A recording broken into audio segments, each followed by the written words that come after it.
constelação familiar é uma técnica desenvolvida pelo terapeuta alemão Bert Hellinger, na qual se reconstrói a árvore genealógica para identificar e tentar remover bloqueios familiares. A dinâmica vem sendo usada pela Justiça brasileira em pelo menos 11 estados e mais o Distrito Federal como um auxílio na solução de conflitos. Quem vai nos explicar mais sobre a constelação familiar é a Dara Campos Vieira, voluntária e idealizadora do projeto Constelar e Conciliar do Tribunal de Justiça do Distrito Federal. E a Isabela Dutra é nossa jornalista convidada. Olá, Dara, bem-vinda ao Cidadania. Obrigada. E aí, para começar, você podia explicar para a gente, para mim que não conheço e quem nos assiste também, o que é a constelação familiar? Bom, segundo Ursula Frank, a constelação é uma técnica terapêutica breve que é voltada para soluções e trabalha por meio de representações. Se eu fosse explicar no popular, eu diria que é uma técnica terapêutica na qual você vai ver a sua vida representada por outras pessoas. Que aí as pessoas, então, elas fazem parte, elas realmente representam, elas vão lá e fazem o papel da mãe, do irmão. Sim, a pessoa traz um tema específico, pode ser um relacionamento, uma dificuldade, por exemplo, com o ex-companheiro, uma dificuldade com o filho, e a gente vai trabalhar por meio de representação. Pode ser feito o atendimento em grupo, que no caso você utiliza pessoas como representantes, ou em atendimento individuais, que a gente utiliza aqueles bonequinhos, os famosos Playmobil. Explica um pouquinho para a gente como é a dinâmica, a Dara, da constelação. Bom, na constelação a pessoa traz uma questão, né? A gente coloca essa questão num grupo, funciona como se fosse uma terapia comunitária, se fosse explicar num termo mais conhecido, e as pessoas são convidadas a interagir e a colocar aqueles dramas pessoais que elas têm. Então, por exemplo, tudo que eu não consigo falar para o meu pai, a gente coloca um representante para esse pai e a gente vai interagir com aquele representante. Muitas vezes a pessoa tem alguma catarse, alguma emoção que está congelada, ela vai trabalhar e ela é feito um trabalho de acolhimento, de conforto com a pessoa que busca a sessão. Geralmente, a constelação provoca mudanças muito profundas nas pessoas, né? Você acha que é porque a pessoa se enxerga no outro, se vê como observador e vê o seu problema de fora? É um pouco por aí? O que você acha? Sim, funciona como se fosse um segundo observador. A pessoa vai ver de fora o problema e fica mais fácil para ela visualizar o lado do outro, por exemplo, né? E muitas vezes numa sessão vem à tona consciências que ela não tinha, né? E trabalha muito também essa questão da ancestralidade e da transgeracionalidade. Coisas que aconteceram, histórias na família, injustiças, por exemplo, crimes que acontecem que a pessoa às vezes não tinha consciência e que impactam a vida dela, impactam as gerações futuras. Essa seria a principal diferença, por exemplo, entre a constelação e o psicodrama. Mas e como é que se chega a isso? Se a pessoa que está lá não é o pai, está representando ele, como é que ele sabe como reagir? O que o pai daquela pessoa falaria? Como é que ele conhece o histórico familiar? A gente trabalha um pouco com um certo conceito de inteligência sensível e o que o Schneider chama de percepção representativa. Então, vem à tona, na verdade, é um campo de memória, um campo de informações daquela família. Então, por exemplo, você carrega não só as suas informações, como as informações dos seus pais, dos seus avós, e tudo isso pode ser trabalhado numa sessão de constelação, voltado sempre para a solução. E é importante esclarecer que a constelação não é psicoterapia, ela é uma técnica terapêutica breve. A gente recomenda que a pessoa, inclusive, faça um acompanhamento psicoterapêutico. Eu acho que a Roberta quer saber também um pouco assim, como que a pessoa que vai representar a outra sabe que tipo de papel ela vai fazer ali, né? Sabe como se portar, o que fazer. Os papéis são definidos na hora. As pessoas que participam do grupo não têm acesso à história dessa pessoa, né? Pode ser desconhecidos para trabalhar com a constelação. E na hora eles são colocados nesse sistema e por meio da representação, eu costumo citar aquele Daniel Goleman, no livro Inteligência Social, ele explica um pouco essa inteligência sensível e essa capacidade empática e humana de sentir o outro. Então, se eu fosse representar a Isabela, por exemplo, no local dela eu teria as mesmas sensações, os mesmos sentimentos que ela naquela situação vivencia. Não tem o risco, por exemplo, se eu for fazer o papel da sua mãe, de certa forma eu vou acabar representando a minha mãe em vez de a sua? Risco tem, né? Agora, o terapeuta que trabalha com isso, é importante ele ficar atento se a pessoa realmente está no papel ou se ela está ligada a questões dela. Se isso acontecer, a gente pode trocar o representante. E o constelador tem que ser uma pessoa com uma sensibilidade mais aflorada, ou qualquer pessoa pode aprender a ser um constelador? Para ser constelador hoje, você precisa passar por uma formação de constelação familiar, né? Não tem uma regulamentação específica. Eu organizo alguns grupos de constelação em parceria com outros institutos, Imensa Vida, Constelare, e a gente faz uma carga horária, digamos, de 180 horas, né? Hoje, no Tribunal de Justiça, para quem quer atuar como constelador, o tribunal exige 120 horas, que seria um pouco a mesma carga horária da mediação. Agora, não precisa ser psicólogo, precisa ser treinado na técnica. E é importante que o constelador tenha acesso às constelações chamadas estruturadas, que são as primeiras constelações que surgiram, e as novas constelações, que é um movimento que trabalha mais com o olhar e com o sentir mesmo. Como assim? Qual que é essa diferença? É porque na estruturada, o grupo sabe quem está representando quem. Está representando a mãe, está representando o pai. Nas novas constelações, ou nas constelações que a gente chama autopoética, a pessoa trabalha com o tema velado. Muitas vezes, às vezes tem, por exemplo, um tema de um crime mais grave, um estupro. Ela não quer colocar aquilo aberto para o grupo. Então, ela coloca o representante, mas ela não comunica ao grupo o tema. Pode ser trabalhado dessa forma também, para preservar a parte. E como são os resultados que vocês estão tendo? Nos projetos? Então, aqui no Distrito Federal começou um projeto, na época eu tinha escrito um trabalho de monografia, querendo pesquisar qual seria a aplicação da constelação como uma forma de mediação de conflitos. Então, em 2015, eu comecei fazendo atendimentos na Vara da Infância e Juventude, lembrando que eu sou voluntária no projeto, oficialmente eu trabalho no Tribunal Superior do Trabalho, e depois fiz atendimentos no Centro de Solução de Conflitos, na Vara de Família, e hoje os índices, a vara que está mais organizada é a Vara Civil, Órfãos e Sucessões do Núcleo Bandeirante, que é até da doutora Magali, que hoje coordena o projeto junto com a doutora Luciane Uck, e a gente está tendo índices de até 70% de acordo, em casos que já houve tentativa de mediação e as partes não chegaram a uma autocomposição daquele conflito. Então, acredito que seja uma técnica muito útil ao sistema judicial. E quantas pessoas já participaram desse trabalho? Inúmeras, não vou saber mensurar. Eu sei assim que já teve mais de 100 processos que passaram pelos grupos, mas nas sessões a gente faz uma palestra de meia hora, porque na verdade esse é um projeto social e comunitário que hoje é chamado de Constelar e Conciliar, mas o tribunal abre as sessões. Então, por exemplo, se você quiser ir lá conhecer o projeto, basta comparecer. A única sessão que é fechada é do programa do superendividamento, as demais são abertas. Então, a própria comunidade vem participando, os advogados procuram, os promotores.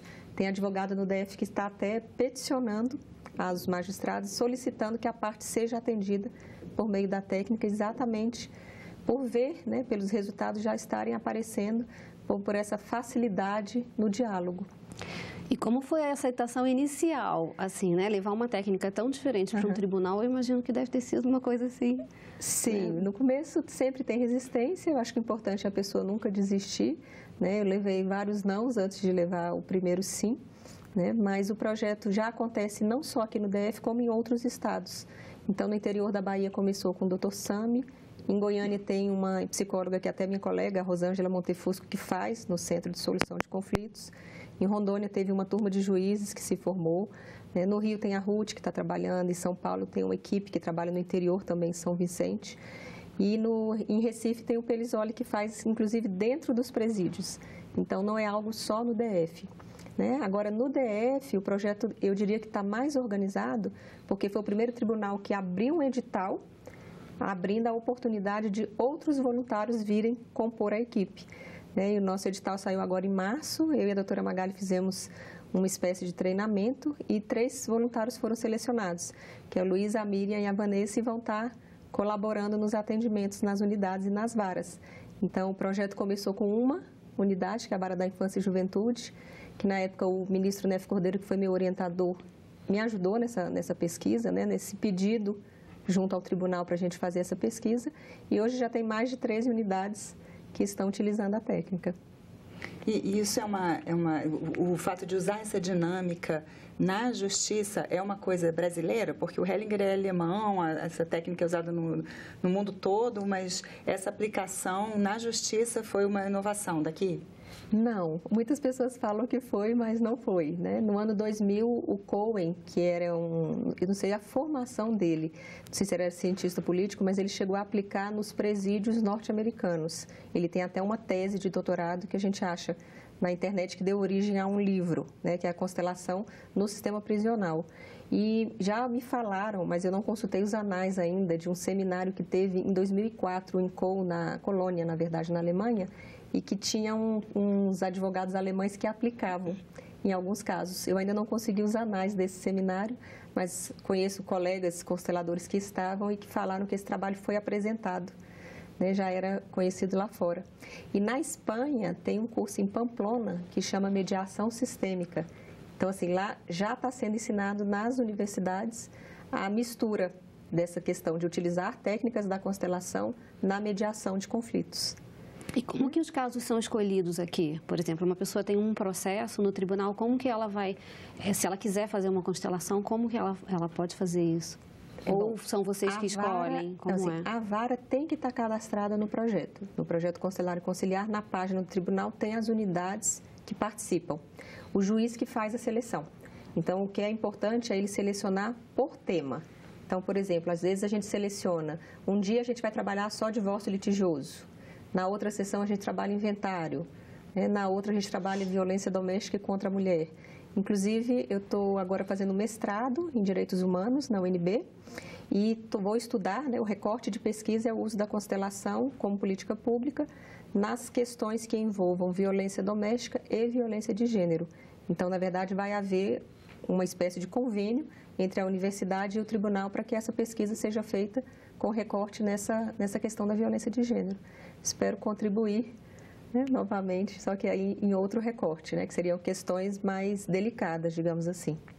Mas aí quando assim, é selecionado esse tema, por exemplo, né, quando você deu o exemplo de divórcio ou herança, aí as pessoas que estão com aquele mesmo tipo de questão em comum, elas participam da mesma constelação, uma constela para a outra. Até porque quando você trabalha o mesmo tema, no começo a gente não separava os temas, depois a gente verificou que dessa forma o projeto é mais efetivo e alcança melhor as partes. Então, quando você atende, por exemplo, uma pessoa, teve um caso de uma moça que sofreu uma violência, né, e foi colocado, e aquilo foi trabalhado no grupo. As mulheres e os homens são vítimas e agressores, só que de processos distintos, a gente não mistura na mesma sala, né, as pessoas. E aí, a gente trabalhou o caso dela, e no final, outras mulheres que estavam sendo vítimas de agressão me procuraram e comentaram que elas não tinham coragem de denunciar, mas ao verem aquela mulher que havia já, né, sido baleada, sofrido uma violência mais assim, atentatória mesmo da vida, elas estavam mais empoderadas para poder fazer a denúncia. Então, esse é um projeto que tem muito a ver com esse programa, é um projeto de cidadania. E o juiz é que determina que a pessoa vai participar ou ela pode escolher? Não, o juiz seleciona os processos que vão ser convidados para a palestra. Aí as partes participam da palestra, mas não é obrigatório ficar na sessão de constelação nem participar. Eu abro o espaço público e pergunto quem quer constelar, quem quer trazer um tema. E muitas vezes aparece mais de uma parte querendo constelar e o grupo vota. Como é um projeto democrático, nem eu, nem a magistrada que escolhe, a própria parte que solicita. E se a pessoa quiser participar e não tiver sido escolhida pelo juiz, ela tem como pedir para ser? Alguns advogados estão pedindo, né? Mas aí é algo que é discricionário do magistrado. Ele pode, por exemplo, não querer que esse projeto aconteça na vara dele, né? A casa dele, a gente não pode obrigar a ter. Mas nas unidades que estão acontecendo, os resultados têm sido muito produtivos. Eu queria até convidá-las, porque tem um artigo que eu publiquei na revista Fórum Trabalhista e que fala um pouco do histórico, das constelações, das influências, dos estados onde está tendo, e está disponível no meu site, que é institutoestelar.com.br.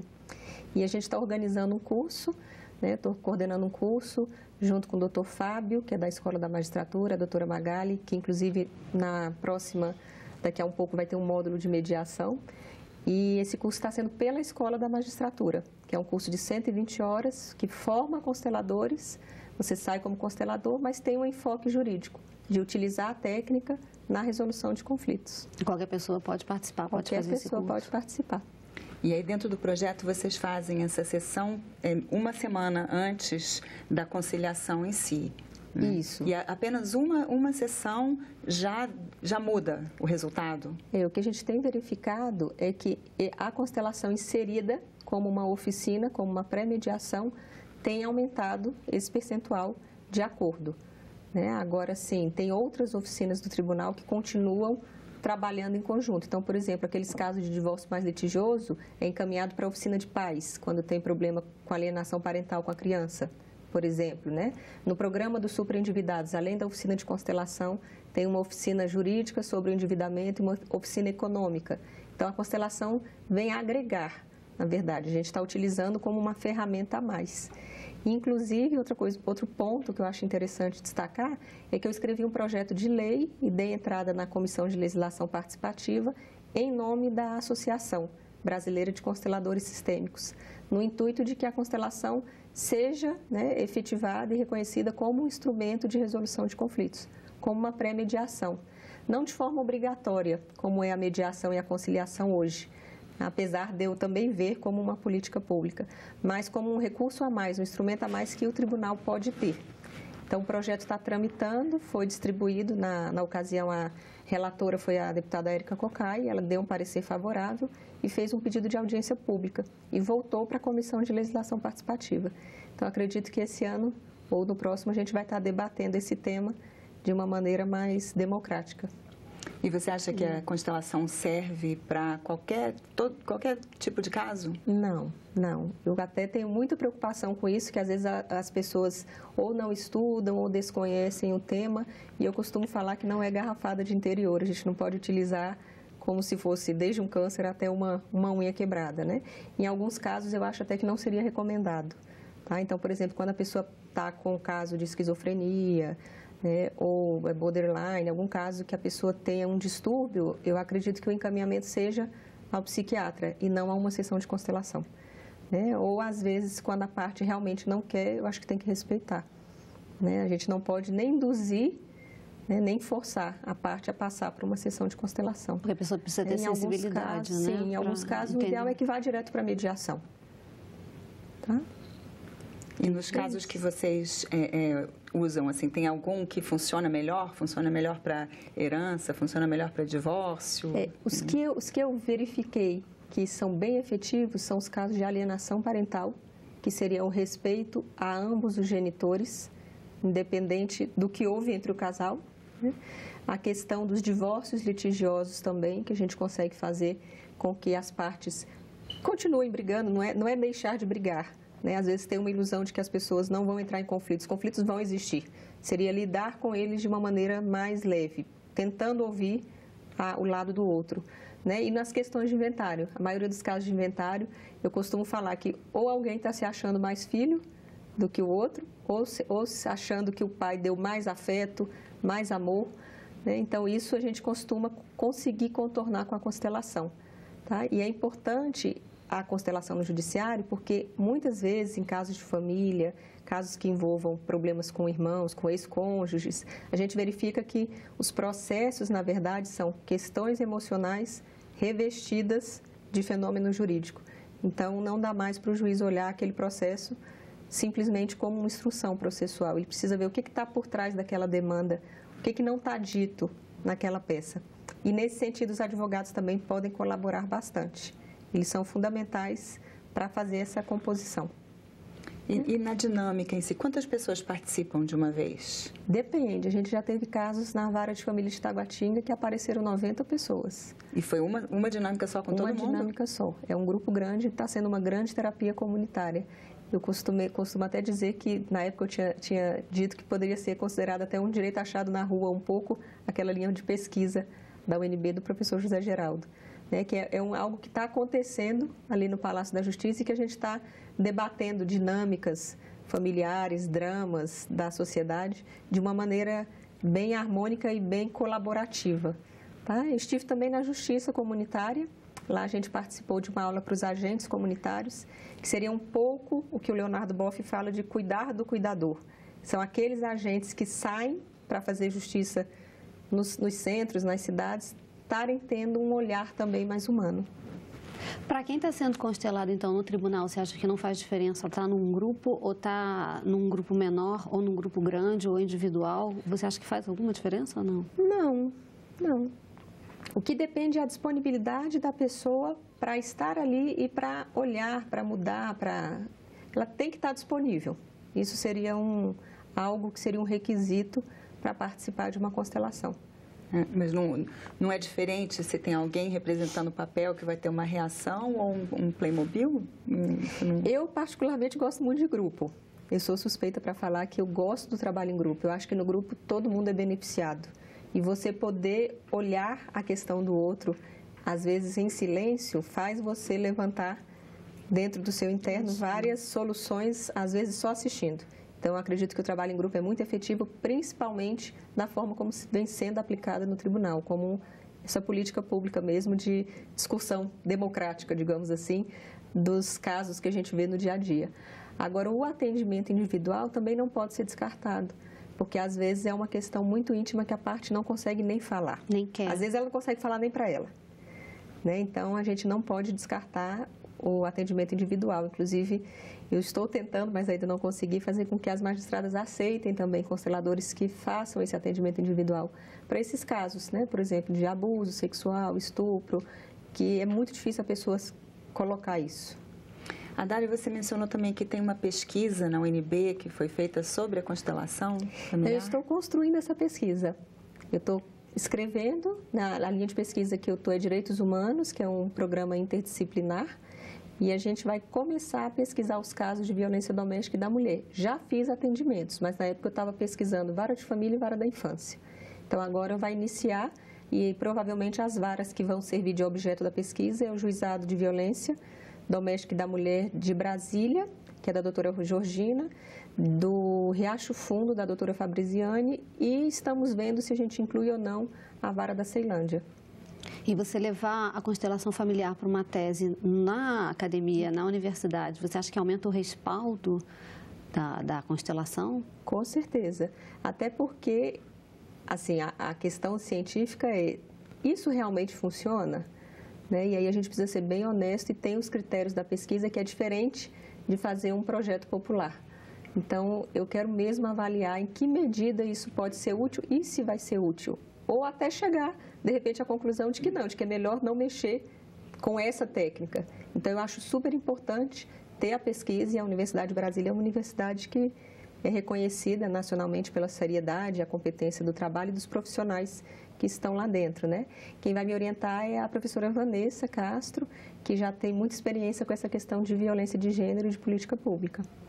Adara, muito obrigada pela sua participação aqui no Cidadania. Agradeço também a Isabela. Parabéns. E a você também que nos assiste. Esse programa sobre a constelação familiar no Judiciário já está disponível no nosso site na internet, senado.leg.br/TV, onde você também encontra muitos outros programas. E o que você achou? Ligue 0800 61 2211 ou mande um WhatsApp para 61 999 66 16 16. Dê sua opinião e faça também sua sugestão para o programa Cidadania. Obrigada pela audiência e continue sintonizado na TV Senado.